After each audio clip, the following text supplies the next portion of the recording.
Good morning, everybody. Yeah, you are looking at a bunch of ribs. So these are the ribs that I bought this morning at the supermarket. As you can see, there are three big uh, pots of ribs that I'm boiling, and you wonder what is it, right? So if you look closer, there are lots of ginger, garlic, and then I have this Glögg, alcohol free.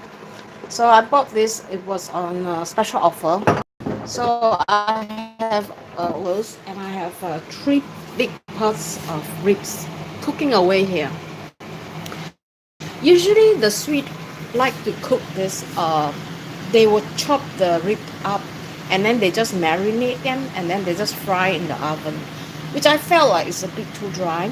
So I'm trying out a new recipe. It's made of wine, the sweet wine. So I'm going to include this into the pan.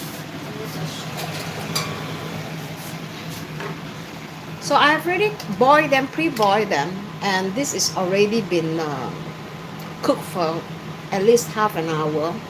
So what I did is I put all the wine and the ginger and the garlic into the pot with salt, pepper, and tons of stock. So you don't really need to have a lot of stocks if you are not cooking it for long. You just want to flavor them. So I'm going to push this one down. This is so smoky now. So this is about 16 kilo of ribs here. So I'm making all together in one big patch so that I don't have to cook them again. So what you can do is, actually they are very nice when you pre-prepare them in advance. So I'm pre-preparing this 1 week in advance, so that because our Christmas buffet will start in a week or so. So it's better to make them in advance so that the flavors of the wine will penetrate through the pork, and then from there I will further cook them for another hour or so, and then when it is done it will be very tender. So if you like, you can actually put them in the grill to grill them, but I don't like to grill them. It's all depending on the stock that was left over. So if the stock is how do you call that, too wet, too watery, then I will not grill them. I will just serve them together with a little bit of the stocks on the Christmas table. So let me just, sorry for the the shaky hand. I'm holding my mic now.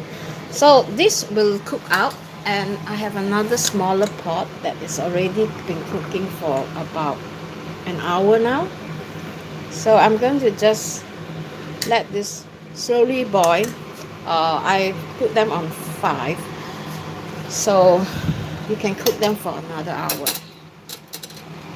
Let me just reduce the heat.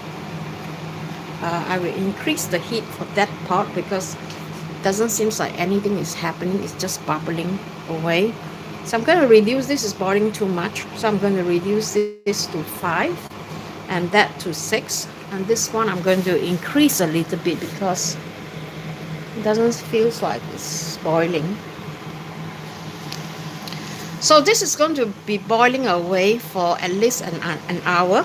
So when it is done, I'm going to take them out, and then I'm going to transfer them onto this kind of canteen, like this kind of canteen. So I'm going to lay the ribs nicely here, and then I'm going to pour a layer of the stocks in it. So the stock will be reduced. So it means to say that there will be a lot of flavors in the stock from the wine.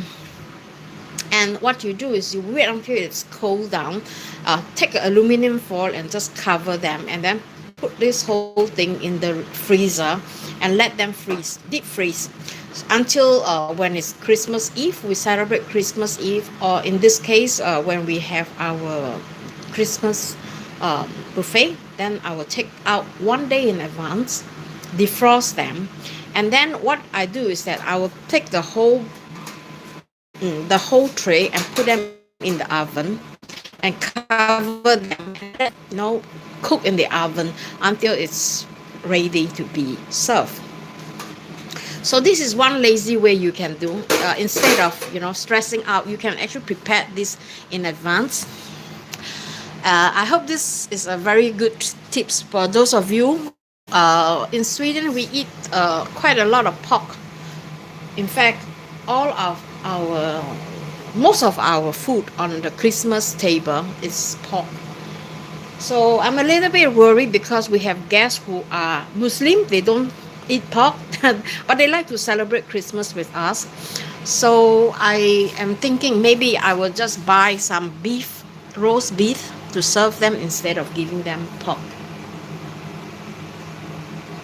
Okay, guys, I have to go. I have to finish this up, clear this place a bit, and then I'm going to put some.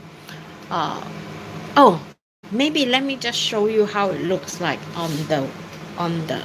I'll just make sure that the heat is not too hot. Okay, let me just show you what I did yesterday when I was here, just before I went home. Tomorrow there is a funeral. We are going to have a ceremony here. We call that minnestund, means a memory moment. So this is how I do my minnestund. So usually I just we call duka in Swedish. I don't know how do you call that in English. So the thing that I've seen that is wrong here, the glass is not there yet. So I'm going to fill the table with glass, and we're going to have flowers on top. My colleagues is taking care of that. So, and there's 3 kids. So we are making pancakes also, and there will be smörgåstårta. Smörgåstårta, I'm sure you guys know, is the savory sandwich that we usually serve on big occasion like funerals, wedding, birthdays. Okay, guys, have to go now. I am very busy today, lots of things to do. So I'm going to do some stock checking today and then wait for that ribs to be done, and I have to freeze them. I'll see you again in my next live streaming. Have a nice day. God bless. Bye.